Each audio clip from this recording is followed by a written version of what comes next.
Bismillahirrahmanirrahim.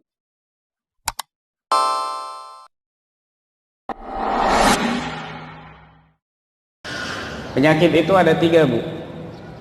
Ada tiga jenis: medis, non-medis, medis, non-medikal.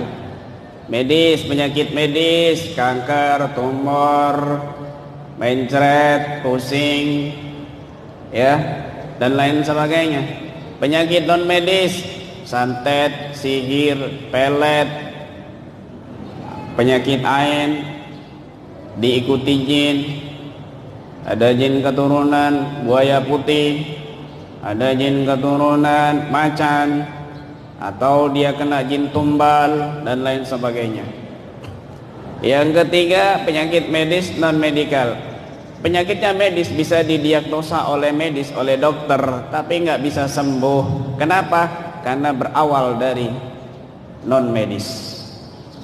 Tiga jenis ini semuanya bisa diobati dengan metode Islami, yaitu ruqyah, bekam, dan lain sebagainya. Ini 4 gejala seseorang ini terkena gangguan non medis. 4 gejala, tanda-tanda.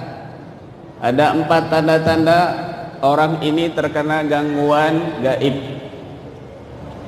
selain medis. Apa tanda yang pertama? Terhalangnya kehidupan, ekonominya susah, usaha selalu rugi, nggak pernah berhasil. Ada orang mau bantu, tidak jadi membantu dia. Selalu hidupnya ini sengsara, seolah-olah dia diciptakan hidupnya sial. Atau ada kalanya terhalangnya pernikahan, susah menikah. Padahal ini perempuan cantik, ini mapan, tapi selalu gagal berhubungan dengan laki-laki. Tapi selalu gagal berhubungan dengan lelaki. Mau menikah nggak jadi, akhirnya nggak laku-laku. Banyak, Bu, banyak ini ibu-ibu. Ibu-ibu suaranya mana? Ibu, halo, ibu. Alhamdulillah, karena lebih banyak ibu-ibu kayaknya nih. Berarti yang lebih banyak sakitnya ibu-ibu ini. Kenapa, Bu? Sakit hati?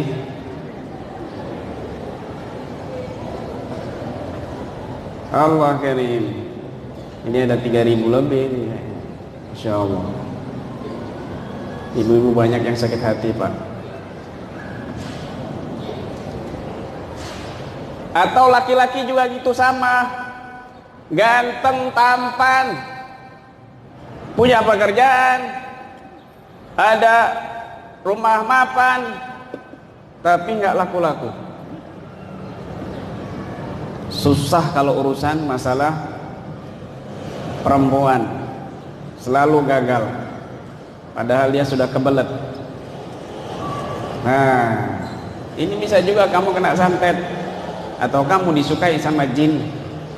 Banyak begini nih, susah kawinnya, susah nikahnya. Kalau perempuan itu ciri-cirinya yang disukai sama jin, ya, atau dia keturunan atau tumbal, terutama disukai sama jin. Itu kalau menstruasi dia sakit banget, sakit sekali. Menstruasi lama, tapi sakitnya melilit perutnya. Sering mimpi cowok ganteng, mimpi diajak kawin sama cowok dalam mimpinya, mimpi dikasih bunga, mimpi dikasih cincin, bahkan mimpi berhubungan. Kamu ini sudah kawin sama jin berarti itu. Hati-hati yang perempuan ini, ya. Makanya kalau doa, kalau tidur itu baca doa, ya, baca doa. Kalau mau tidur, apa doanya? Allahumma barik lana fima razaqtana wa qina adzabannar. Itu doa makan, Napanya doa makan saja, lapar. Ya Allah. Atau terhalangnya keturunan, sudah nikahnya ini susah, bertahun-tahun dia berusaha keras, giliran nikah bertahun-tahun pula dia belum dikasih keturunan, susah. 5 tahun, 7 tahun, 8 tahun normal keduanya kok, nggak ada yang sakit, tapi susah punya keturunan. Ini. Kemudian gejala yang kedua adalah sakit yang tidak wajar, aneh sakitnya, sudah kemana dokter sudah tidak sembuh-sembuh, uang habis hanya untuk pengobatan.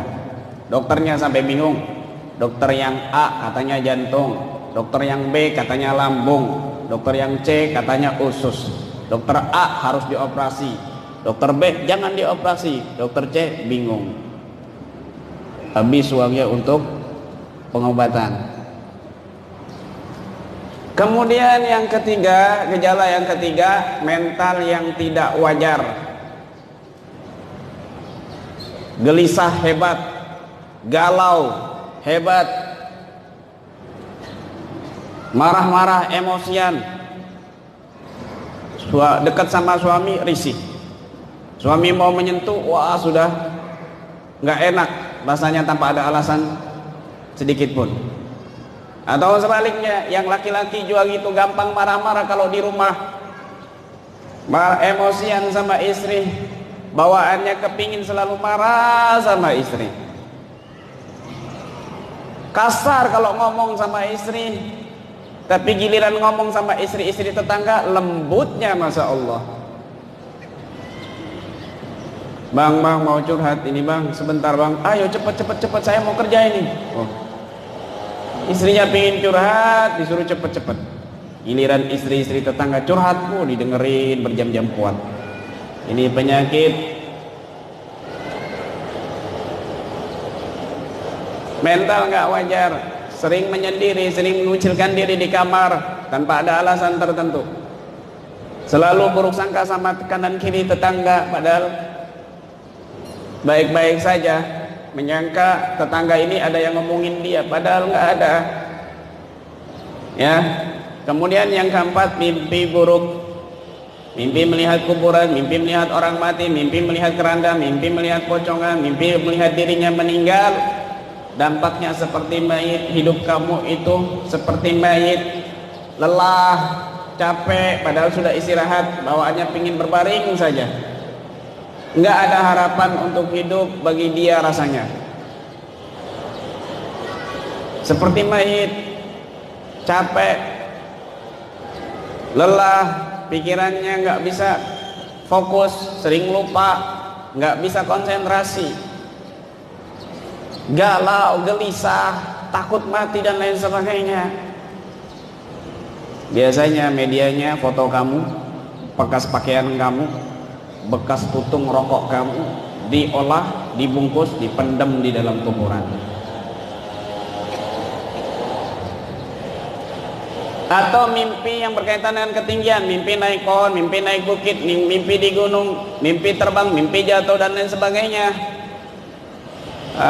Mengambang harapanmu, susah untuk maju ke depan. Biasanya medianya itu ditaruh, media sihirnya ditaruh di pohon, ditaruh di genteng, ditaruh di tiang listrik, ditaruh di kabel listrik, ditaruh di bukit, ditaruh di gunung. Atau mimpi yang berkaitan dengan air, mimpi melihat sungai, mimpi menyeberangi lautan, mimpi tenggelam, mimpi melihat tsunami, mimpi kehujanan besar yang berkaitan dengan air. Maka dampaknya kamu seolah-olah seperti mengambil air dari genggaman tangan dan langsung habis. Kehidupan kamu, usaha kamu cepat habis. Gak ada hasilnya, gelisah, kacau, pikirannya, sakit-sakitan. Biasanya medianya ditaruh di sungai, di laut, di sumur dan sebagainya. Ini mimpi dikasih bayi, mimpi dikasih besi tua, mimpi dikasih ini, itu, dan lain sebagainya oleh orang yang tidak dikenal dalam mimpi atau oleh orang yang sudah meninggal di dalam mimpi. Berbahaya ini. Nah, ini 4 gejala. Jika ada salah satu 4 gejala ini, maka tubuh kita terindikasikan penyakit gaib, jin, sihir, ataupun ain. Solusinya bagaimana? Nabi sudah memberikan solusi. Apa itu? Yaitu ruqyah. Ruqyah ini pengobatan dengan Al-Quran. Kita dengan doa-doa, zikir-zikir